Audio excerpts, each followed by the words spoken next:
Welcome to Great Getaways. Well, if you love hiking, you're going to love today's show.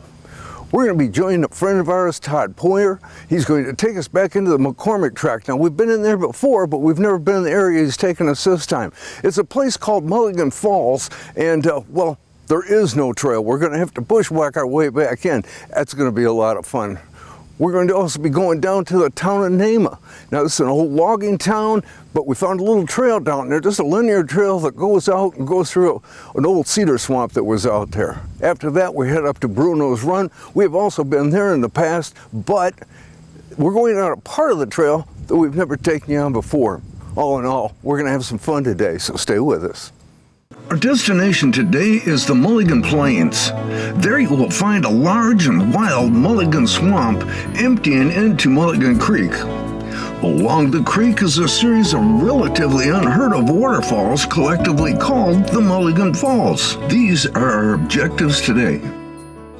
Now you might notice that we have got a little frost on our bridge that we're crossing right now. And you might notice too, we've got Finn with us again this time. Finn went with us on our last trip up here, Todd. Yes. And again, I'm with Todd Poyer, and Todd is a program manager at WNMU here in Marquette. But you also were a guide in Colorado in years back. I was a rafting guide in Wyoming. Oh, it was Wyoming? Oh, yeah. Okay. Snake River.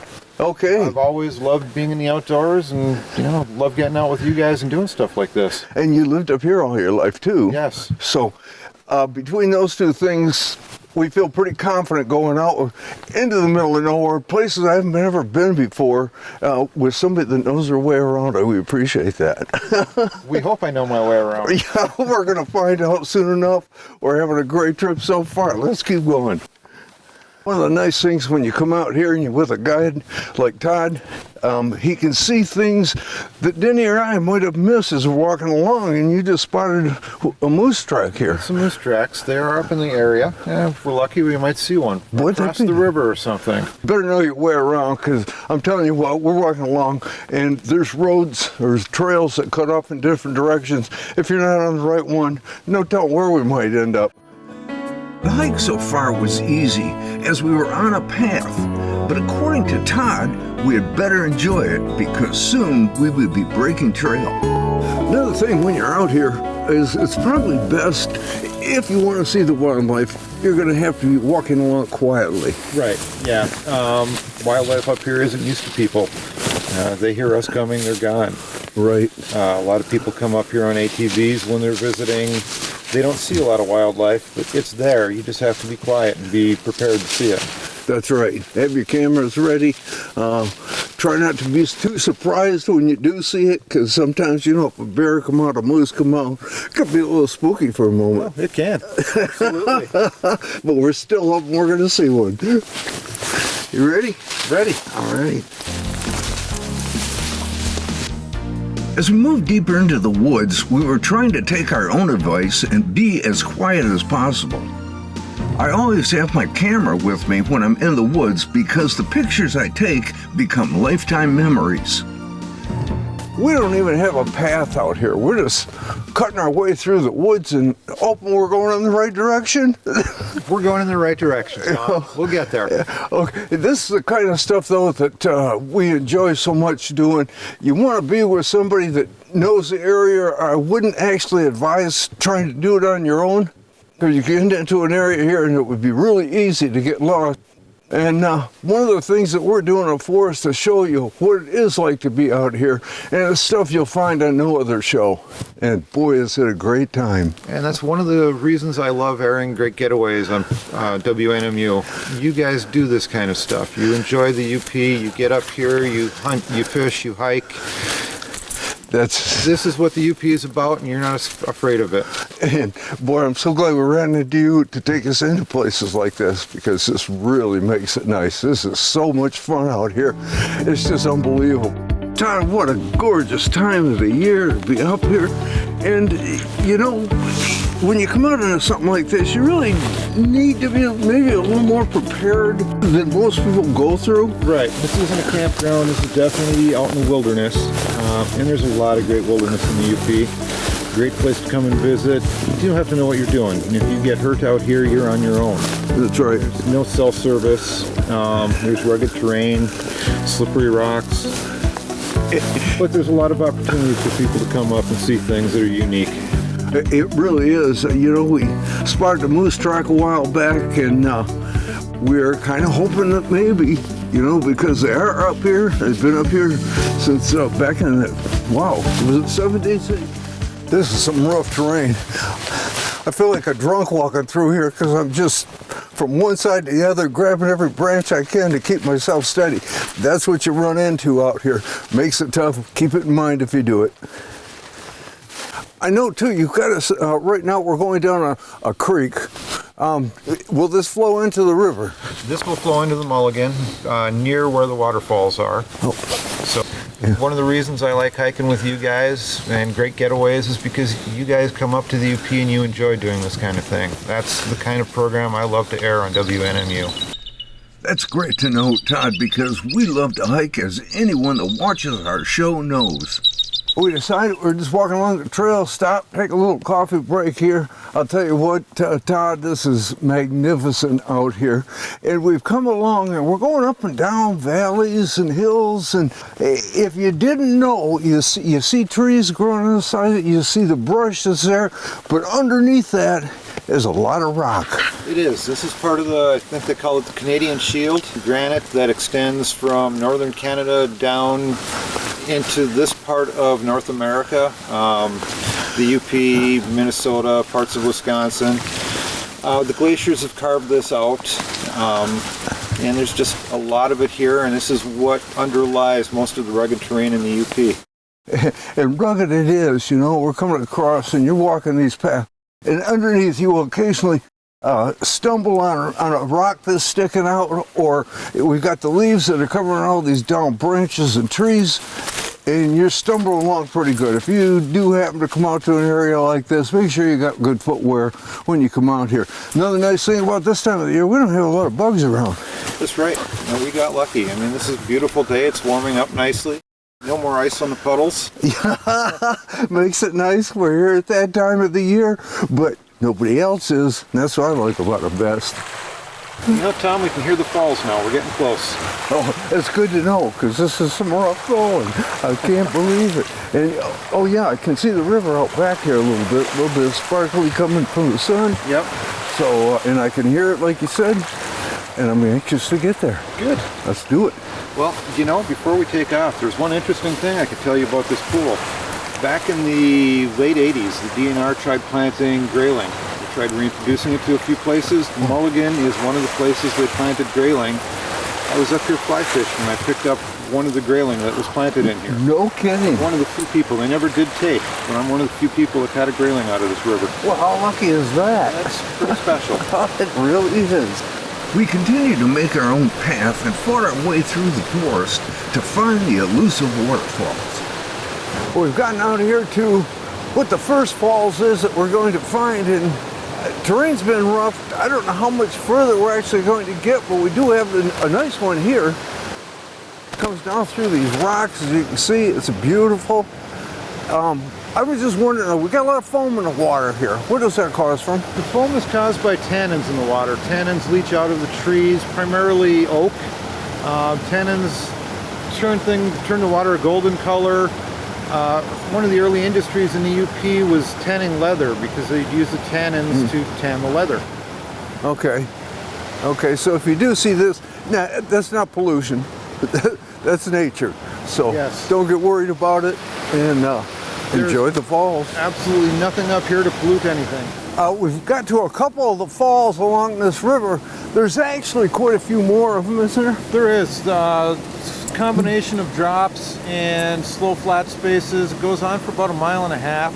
Wow. I think there's 3 or 4 main drops and a lot of little stuff like this interspersed between them.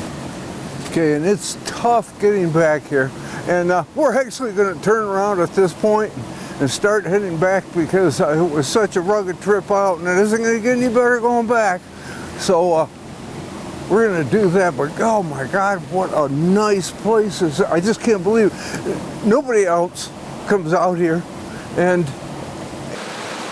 I just am enthralled by the whole thing. And I appreciate you bringing us out here and showing us some of these places that I would have never seen before. Like you were saying earlier, this is God's country. It is. Yep. We've been seeing all these waterfalls as we come down. You mentioned there's a lot of smaller ones, a couple of larger ones, and do any of them have names? You know, this is just collectively known as the Mulligan Falls. Okay, the whole bunch of them, This huh? whole stretch. I've never seen anything other than that in the maps or heard about anything other than that. Super rocky area. It is. Hard to believe. It is, definitely. Little canyons carved out of the granite here. And, you know, falls are cool, but you've also got big granite outcroppings there. Those are really cool, too. I see that, you know, and a lot of it's covered. A lot of it's that way all over, but it's covered. It's got trees on it. Right. Where this seems to be a little more open, probably washed away some of the dirt that was needed to grow those trees, and it stands out. Yep. Big logs that had washed over to the side and stuff, Right. so it gets going in the spring. Yep. You got to remember, we got 12, 15 feet of snow up here in the winter, so there's a lot of snow melt off. This would be a great place to snowshoe to. It would be. You think the falls will be open? If we came the right time of year, they would be. Oh, man. Are you guys up for it? That's tempting. What are you shaking your head for, Denny? We're going to think about it. Oh, how great it is. It is. And I only know of 2 or 3 other people that have seen this area. Oh, I could believe that. It's tough getting back here. It is tough and, getting and back you here. got to know your way. So we headed out of the wilderness and got back on the trail and started hiking back to our starting point. Nobody finds better trails than Todd. Well, you may recognize this spot because this is where we started from. Truck's just down the road a little ways. Todd, I want to thank you for bringing us out into a spot like this, a spot that almost nobody goes out there, and I consider it a challenge, and the amount of fun I have, and I get to brag about it. I'm glad to hear you brag about it. Thank you for producing such a great TV show. Well, we appreciate you love telling your us that. show. And you know, there's a lot of places, a lot of travel shows will bring people to the UP and see the big spectacular sites, but these little sites like this is what really makes the UP special. I know it makes my day. What fun it is to get out and do this. Like I said, if you're going to do it, make sure you have somebody with you that knows the area. It'd be easy to get lost out here, and yeah, you may never be found. All Easy to get true. lost, easy to hurt yourself out here. Yeah, you really could. You could. Hey, I'm ready for a beer. Let's go. The Bruno's Run Trail offers a 9-mile loop ideal for non-motorized uses. It does offer a suitable outing for hikers, bikers, and horseback riders who prefer to break their own way. We're here today at the Whitewaters Campground up off of Highway 13. We're going out on the Bruno's Run Trail. We've taken you out on this trail before. We have not done this section, and we wanted to do it because it's such a beautiful section that goes down alongside the river. Colors out here, fall season of the year. Can't ask for a more perfect time to be here. Why don't you join along with us? We would be hiking about 6 miles of it today. The trail winds its way past a host of small lakes etched in this relatively young glacial plain, taking users over gently rolling country. Further along, the trail runs over foothills, along overlooks, and through valleys. There are many lakes and streams in the area, as well as a variety of trees and other plants, making it likely that those traveling the trail will spot wildlife or tracks. Well, this has been a great trail so far. A little bit of hills up and down, but a really pleasant trail. I tell you, you come out here at this time, it started to darken up a little bit. Almost gets a little spooky. Makes it so much more fun. But as nice as this trail is, I've got something even more beautiful I want to show you. Come on down here. At the bottom of the hill was one of the many lakes you would travel next to on this trail, and the water was like glass. When I see ripples on the surface from the fish, I regret not bringing my pack rod.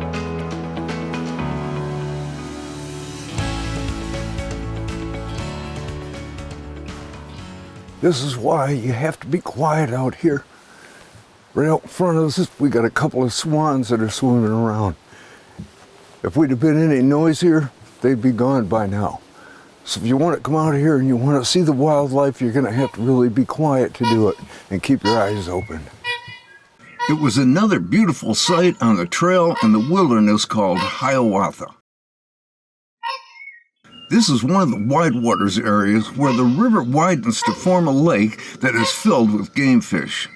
I have spent many hours in a kayak and a canoe on this body of water. We're not too far down the river at this point and down the trail, but this is where the trail does come around. It's going to wrap around and cross the river here. You may recognize this bridge. If you've seen our shows in the past, we have paddled under this bridge a few times, going upriver and downriver. Now once we cross the bridge, the trail's going to head off this way and parallel the river going downstream. We haven't been just a little distance down there, so we'll take a look and see what it looks like from that angle. Beautiful out here anyway, only ones around, can't beat it. Walking down the trail as we've been, when we left the campground, the river is actually narrow. As you see it widen out here, it narrows again, widens out again. That's why they call this part of the river the Wide Waters. And it includes all these little ponds that come along next to the campground, plus Big Fish Lake that's just down the way. Great area to be out here and a lot of fun to canoe.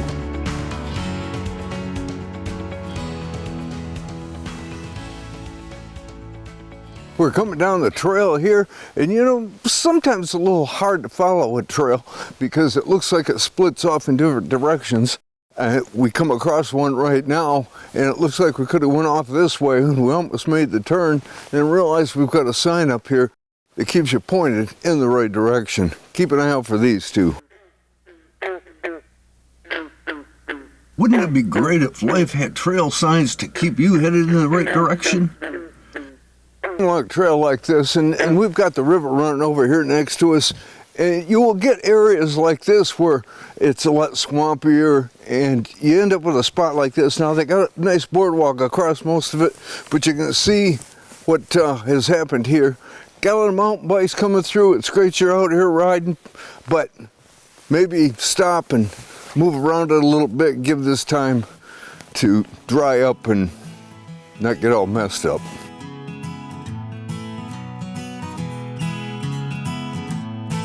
Well, this is the end of our hike here on the Bruno's Run Trail System. I hope you enjoyed it. On the shores of Lake Michigan, you'll find a tiny township of Nahma. With a population of less than 500, this place is beautiful but quiet and remote. Nahma is an historic lumbering community that was established as early as 1856. Located on the shores of Lake Michigan, there's approximately 14 miles of Big Bay to Knock shoreline that exist within the township. A stop at the historic Nahma General Store can be interesting and has been featured on the History Channel's hit TV show American Pickers. Nahma also has a DNR boat launch for year-round fishing on Big Bay to Knock for walleye, pike, perch, bass, and trout fishing in the Sturgeon River. Nahma Inn is a quaint, cozy place to stay at night. If you're looking for a rest and relaxation, you'll love the comfortable rooms and the history of this inn, built in 1909. It also includes a great little restaurant that we stopped in for dinner before heading out to the Nahma Marsh Trail. This linear trail once crept under a dense cedar forest, but a windstorm in 1997 leveled the trees, leaving hikers today with broad vistas of the march. Now, one of the things we've been noticing here as we get in through some of these areas is there are some duck houses out here, probably put up by the U.S. Forest Service or Ducks Unlimited. They've both been working on this area to make it more wildlife friendly. And so when you come out here, bring your camera, because you never know what you're going to come across out here. 90% of this trail is wood planking, so it is an easy hike and it is a short trail, only about a third of a mile. It makes a great afternoon hike into the Upper Peninsula wilderness. Well, we found another bench along the trail. I'll tell you what, I've never seen a trail with so many benches, and Denny and I are talking about this. You don't need to rest that much, but you know, they tell you to come out here to watch for wildlife, and one of the ways that you do it is to come, sit on a bench like this, sit here for a while, and observe the area. You're more likely to find them that way, because when you're just walking down the trail, they sense you coming, they can hear you coming, they might hear you talking. By just sitting down, being quiet, and wait for them to come to you. Best way to do it. This trail is beginning to regain its natural appearance as the forest heals from the effects of the storm. This hard surface, fully accessible trail ends at a two-tier viewing platform where an assortment of wetland wildlife can be seen. You know, I don't know if I mentioned it or not at the beginning, but this is what they call a linear trail. It does not loop back. You walk out the trail to the end where I'm at now, and you have to walk back the same trail. Boy, they have got a platform out here. It really gives you a spectacular view of the area around us. It's just a great place.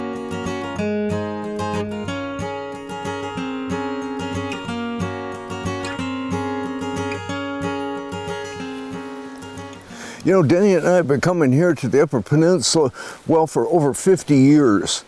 Now, the first 20 of those we were spent on fishing trips where we had a great time going to a lot of different lakes. But over the last 30 years and more, we have been up here to film shows.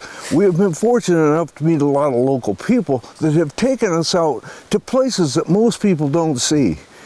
And after 30 years of coming up here and doing shows, we've been everywhere up here. Keweenaw Peninsula, Porcupine Mountain, Sault Ste. Marie, everywhere in between. We've been fortunate enough to see so many different things.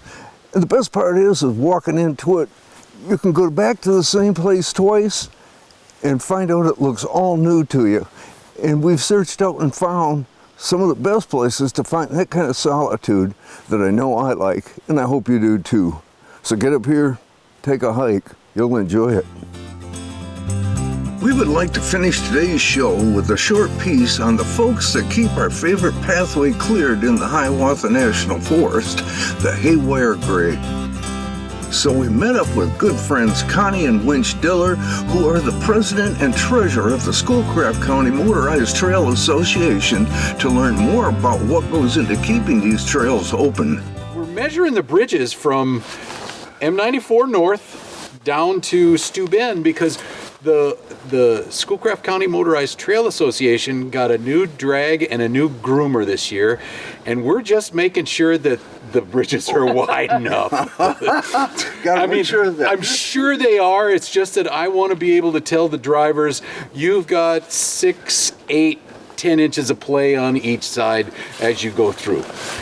As you go through, because you're driving. Yeah. As I go through, I actually I train our new trainees on the trail, on this trail 41, and when we have a new trainee come in, they come on 5 times, and when they master this trail, then they move on to our other trails, and we have 150 miles of trail in Schoolcraft County.